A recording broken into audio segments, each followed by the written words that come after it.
अनंत प्रतीक्षा ने लिखा है, प्रणाम अनंत श्री। साथ में होना अपने आप में इतना फुलफिलिंग होता है कि कई बार बोलना अननेसेसरी है, बस साथ होना सफिशिएंट है। कृपया कुछ कहें।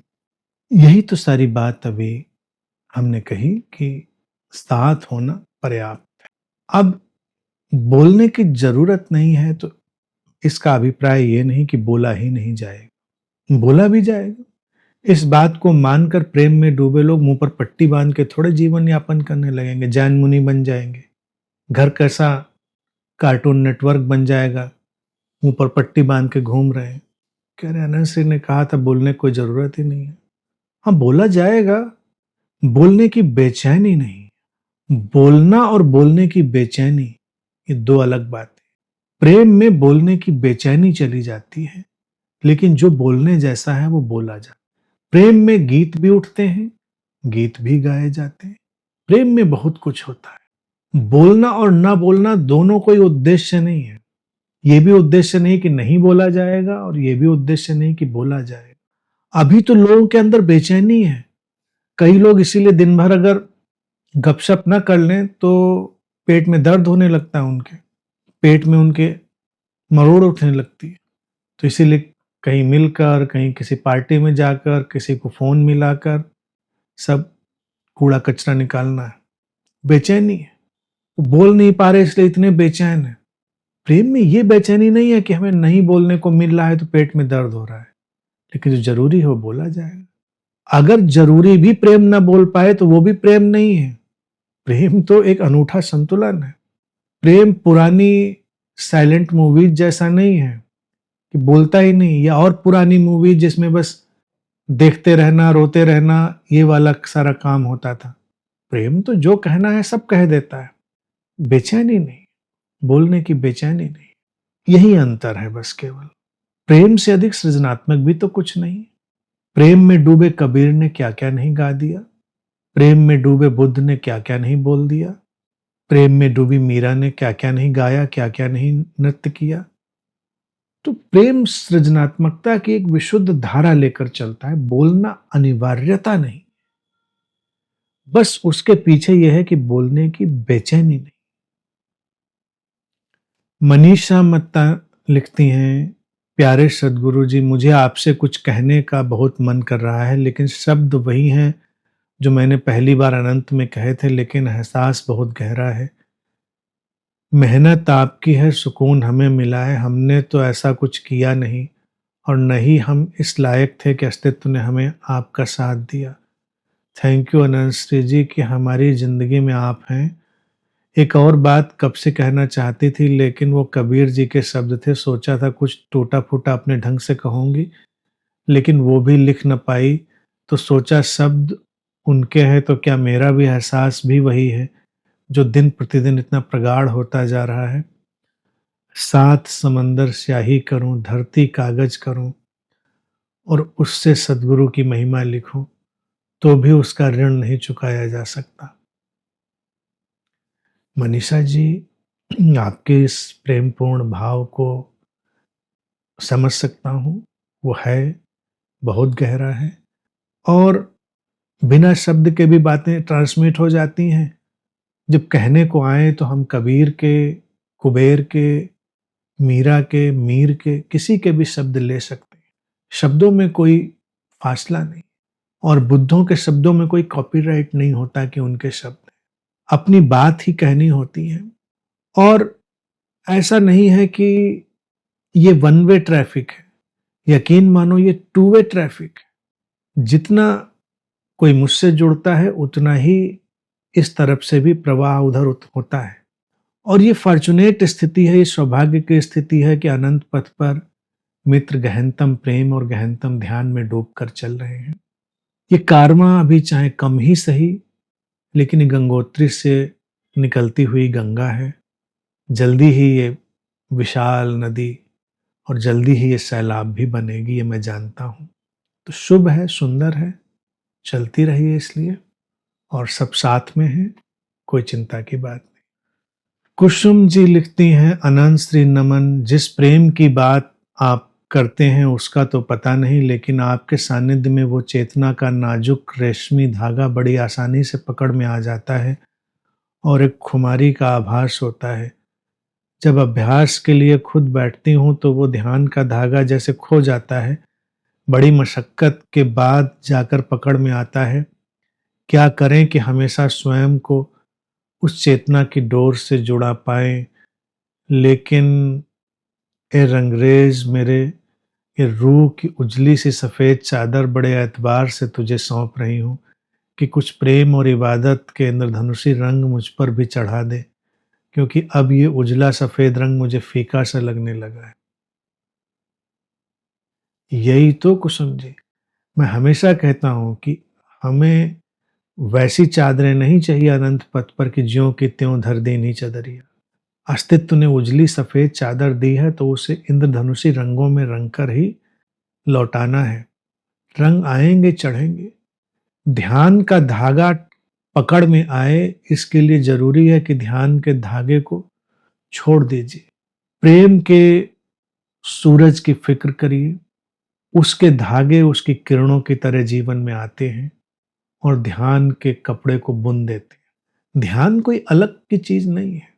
प्रेम में डूबे हृदय में ध्यान तो हमेशा विराजता है। बैठना हो तो बैठकर ध्यान, नाचना हो तो नाच कर ध्यान, गाना हो तो गाकर ध्यान।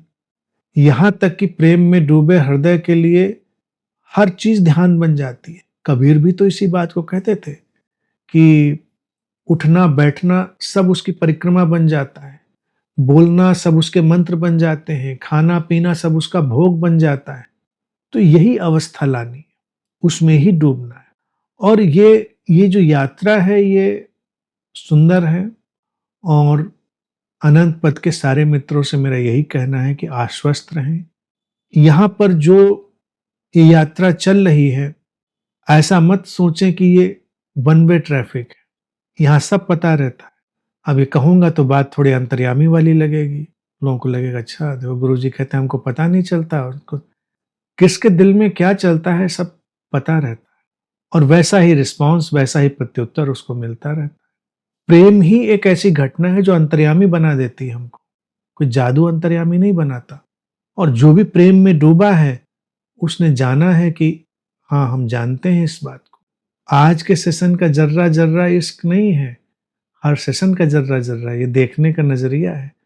आज ज्यादा पोएटिक सब हुआ चला जा रहा है, आज के प्रश्न भी बड़े पोएटिक हुए चले जा रहे हैं, और बड़ी सुंदर बात है कि मित्र इतने अच्छे शब्दों में अपनी बात लिख भी रहे हैं, बड़ी खूबसूरत बात है। अर्चना कौशिक जी लिखती हैं, नमन प्रभु, पिछले शनिवार एक दिन के लिए बुजुर्गों में लोनलीनेस पर एक कॉन्फ्रेंस में कोलकाता जाना हुआ। सुबह 5 बजे घर से निकलने के पहले मैंने अपना लैपटॉप ले लिया जिसकी कोई आवश्यकता नहीं थी। वहां जाकर पता चला कि मुझे 1 घंटा बोलना है। केवल 5-7 मिनट में एक पीपीटी बनाई और स्टेज पर प्रेम प्रसन्नता की ही बात की। लोनलीनेस को प्रेम का अभाव बताया, इतना प्रेम बरसा मुझ पर जो अकल्पनीय था। उस समय महसूस हुआ अस्तित्व ही सब कर रहा है, मैं तो नाहक ही बीच में आ रही थी। सिंक्रोनिसिटी का मैजिक देखा या प्रसाद मुझ पर मेरे बावजूद मुझ पर बरसा। अर्चना कौशिक प्रेम की अधिवक्ता कभी नहीं रही, और अब चाहे वैश्विक संबंधों की बात हो या बेघर बच्चों की समस्या, सब समस्याओं के समाधान की एक ही चाबी बताती हूँ, प्रेम, वो भी रिसर्च और लॉजिक के साथ। ये क्या हो रहा है प्रभु? ये वही हो रहा है जो होना चाहिए और बहुत शुभ हो रहा है। अनंत पथ के सारे जो मित्र हैं वो लव गुरु हो रहे हैं, लेकिन ये लव गुरु बहुत ही आला दर्जे के, वो वाले लव गुरु नहीं जो छोटी मोटी टिप्स बताते हैं। ये ऐसे प्रेम के संवाहक बन रहे हैं जो जीवन को बदलने की क्षमता रखते हैं। और अनंत पथ के मित्रों में यही मैं देखना चाहता हूँ, प्रेम और ध्यान का एक लवरेज ढंग। सूखे सिकुड़े छुहारे जैसे ध्यान वाले लोग नहीं, साख पर इतराते अंगूर जैसे या पेड़ पर लगे खजूर जैसे। वैसे बाकी चीजें भी अच्छी होती हैं, लेकिन सूखे सिमटे नहीं, कहने का मतलब ये जीवंत, जिंदा, जागते हुए। और जो मैं कह रहा हूं उसको तो बांटना ही है ना, आपको अपने तरह से बांटना है। जिसकी जो क्षमता है उस तरह से बांटिए, जहां जरूरत है उसको बांटिए, उससे ही तो सारी चीजें हल होंगी। क्योंकि मैं इतना प्रैक्टिकल अध्यात्म चाहता हूं कि वो केवल जबानी जमा खर्च ना रह जाए, उसके प्रैक्टिकल परिणाम आए। प्रैक्टिकल परिणाम आएंगे तो ही वो शुभ होगा।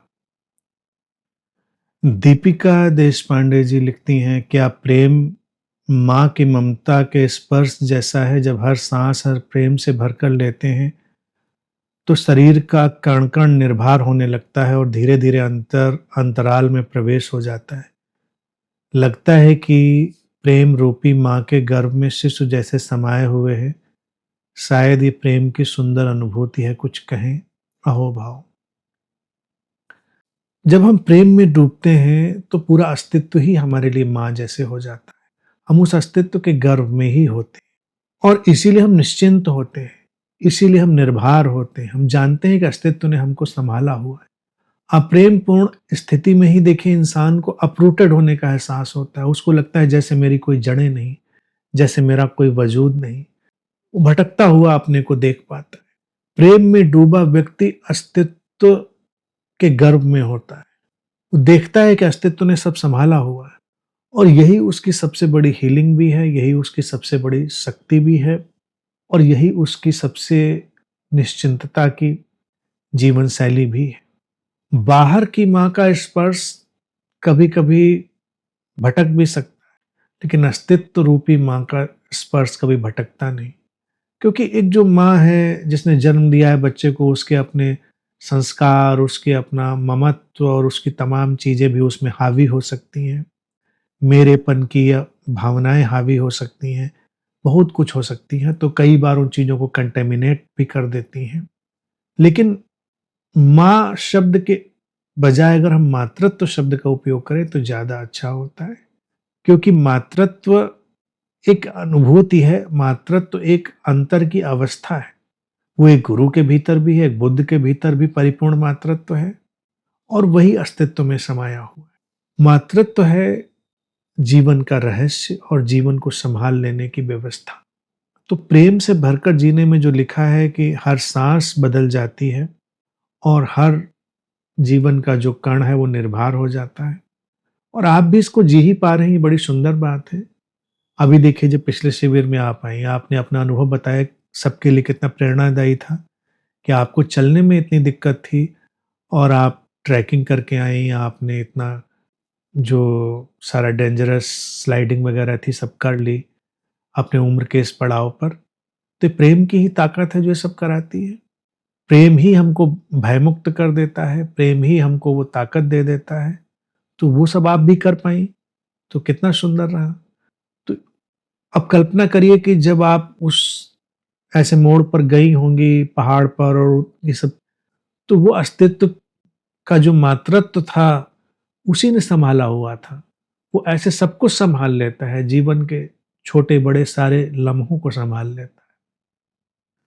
पुरंजय लिखते हैं, प्रभु नमन, आपने कहा कि प्रेम से भरी आंखों से गिरते हुए आंसू के एक कतरे से भी जीवन के सारे दाग एक पल में धुल जाते हैं। ये सुनते हुए आज आंसू आ ही गए, अहो भाव। तो पुरंजय, जो बचे खुचे दाग थे वो भी धुल गए। अगर आज प्रेम के इन सूत्रों में, प्रेम के इन वचनों में ये बात आई और तुम्हारी आंख से भी प्रेम के आंसू गिरे तो तुम कर्म मुक्त हुए, कर्म बंधनों से मुक्त हुए। और जब कर्म बंधनों से मुक्त हुए, दागों से मुक्त हुए तो मुक्त ही हुए। फिर प्रेम भरी आंखों से गिरे आंसू से बड़ा जादू और कुछ नहीं होता। कभी कभी आते हैं ऐसे आंसू, बड़े अमूल्य होते हैं। इसीलिए अपने आंसुओं को संभाल कर रखना चाहिए कि प्रेम में गिरे तो अच्छा है, घड़ियाली आंसू ना हो, किसी क्रोध के आंसू ना हो, प्रतिक्रिया के आंसू ना हो। हाँ, पुरंजय के लिए पार्टी बनती है। आज से पुरंजय मुक्त हुए। तो माना तभी जाएगा जब वो अच्छी सी पार्टी देंगे, तब उसको वेरीफाई किया जाएगा। अभी वेरीफाई नहीं कर रहे हैं। संदीप लिखते हैं, गुरुजी, अगर हम अपने पर्सनल इंटरप्रिटेशन को हटाकर देखें तो हर जगह प्रेम ही है, उसी से सब चल रहा है। हवाएं, सांसें, हमारे जीवन और दूरियां बस आभासी हैं, वैसे तो कोई दूरी है नहीं।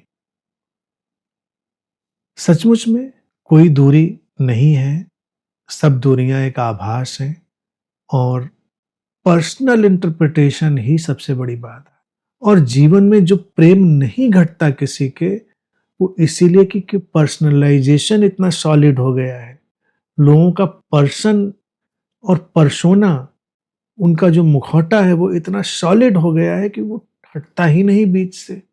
हर चीज को पर्सनलाइजेशन में ही ढाल कर वो चलता है, इसीलिए प्रेम खो जाता है।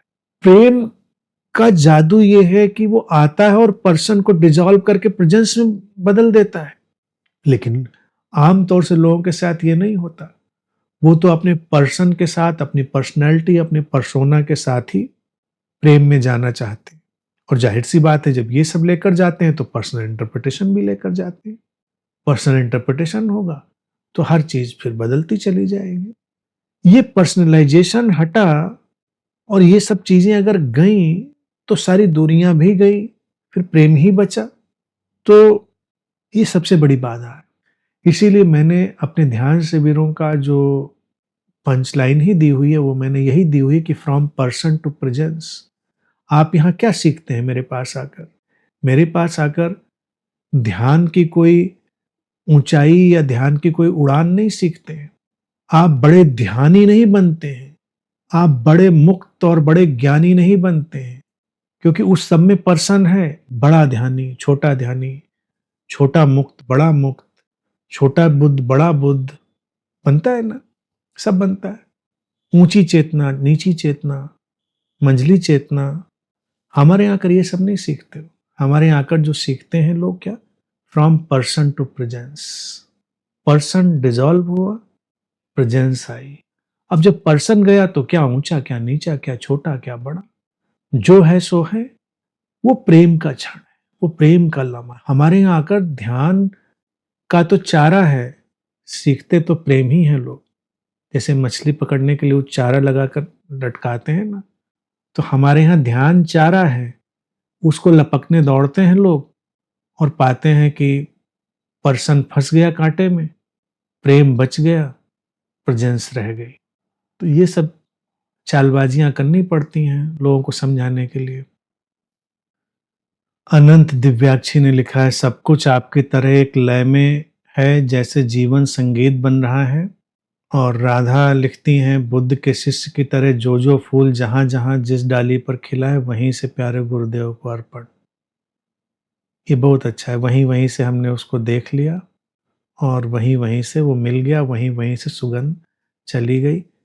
मेरे लिए तो आप सब फूल हैं, अपनी अपनी डाली पर खिले हुए, सुवासित, जीवंत, झूमते हुए। किसी और फूल की जरूरत क्या है? मुझे तो किसी और फूल की जरूरत ही नहीं होती। मेरे पास लोग आते हैं तो इंग्लिश हिंदी वाले दोनों फूल काम कर जाते हैं। मुझे और फूल की जरूरत ही क्या है? तरुण लिखते हैं, मेरा भी अनुभव रहा गुरुदेव, जब पहली बार आपसे मिलने को आया तो बस आपको देखता ही रह गया। वो प्रेम भरी निगाह, बस देखता ही रह गया और सब कुछ बदल गया। वेरी गुड तरुण, ये दिखाई दे रहा है बदलता हुआ। उस बदलाव के साथ चलो, बदलो, खुश रहो। जीवन में जो शुभ है वो सब अपनी जगह बनाएगा और निश्चिंत होकर जियो। अस्तित्व ने संभाला हुआ है, अस्तित्व कभी हाथ नहीं छोड़ता और अनंत श्री और अस्तित्व में कोई अंतर नहीं है, ये भी ध्यान रखो। क्योंकि बार बार अनंत श्री बोलना अच्छा नहीं लगता, इसलिए अस्तित्व बोलकर काम चला लेते हैं। पुष्पा जी लिखती हैं, प्रणाम अनंत श्री, कभी कभी बहुत पीड़ा का अनुभव होता है। आप माँ की तरह हो, आपको सुनकर हर पीड़ा कम हो जाती है। अनंत ग्रेटिट्यूड। हम लोग साथ में हैं पीड़ा के मायने बदल देने। जीवन में पीड़ाएं आती हैं और जाती हैं, लेकिन जब हम इस अनंत पथ की उस जागृत अंतरधारा में प्रवेश करते हैं, जिस जल का एक एक कण प्रेम से और ध्यान से बना है, तो सब रूपांतरित होता है। पीड़ा भी रूपांतरित होती, पीड़ा भी गुनगुनाती है। इसीलिए पीड़ा से कोई डरना घबराना नहीं है। पीड़ा से अपना पर्सनलाइजेशन हटा देना, वैयक्तिकरण हटा देना, मैं पीड़ित हूं, हटा देना है। पीड़ा घटी है ऐसे देखना है। पीड़ा घटी है तो पीड़ा से फिर कुछ और निकलेगा, कुछ और निखरेगा। हर वेदना अगर जागृति के प्रकाश में नहा जाए तो हर वेदना वेद बन जाती। तो अनंत पथ पर चलने वाला हर मित्र जो किसी वेदना से गुजरेगा, मैं यकीन करता हूं कि वो जागृति के प्रकाश से भी नहाएगा और उसकी वेदना उसके लिए वेद बनेगी। उसको किसी बाहर के वेद उपनिषद किताब की जरूरत नहीं। उसकी वेदना ही गीत गाएगी, गुनगुनाएगी, उसके लिए ज्ञान के द्वार खोलेगी। पीड़ाओं की परवाह मत करो, चाहे वो व्यक्तिगत हो, सांसारिक हो, व्यवहारिक हो, उनकी परवाह मत करो। वो नदी की राह में पड़े हुए पत्थरों की तरह होती है। और कभी कल्पना करो कि नदी की राह में अगर वो पत्थर ना हो तो नदी की कलकल भी ना हो। उन पत्थरों से टकरा कर ही तो नदी के संगीत की आवाज आती है, कलकल की। तो जब कोई पीड़ा आए तो ऐसा ही जानो जैसे कि प्रवाह के बीच कोई पत्थर आ गया है। तो कलकल और बढ़ेगी, संगीत और बढ़ेगा। और नदी कब पत्थर की परवाह करती है? वो तो उसके ऊपर से, दाएं से, बाएं से बही जाती है। तो ऐसे ही बहो, परवाह मत करो, रास्ते बन जाएंगे, रास्ते खुल जाएंगे।